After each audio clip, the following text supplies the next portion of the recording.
kembalilah kepada Allah Subhanahu wa Ta'ala.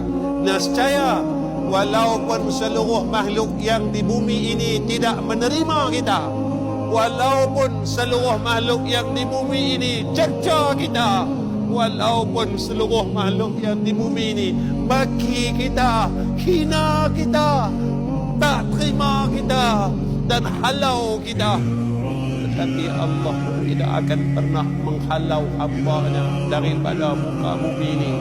Jika kita ingin kembali kepada Allah, percayalah Allah akan terima kita, Allah akan sambut kita, Allah akan muliakan kita. Kerana di dalam Al-Quran Allah mengatakan, inna akramakum indallahi atqakum.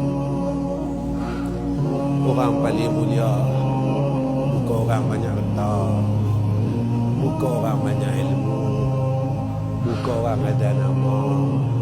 Orang paling mulia adalah orang yang paling bertakwa kepada Allah.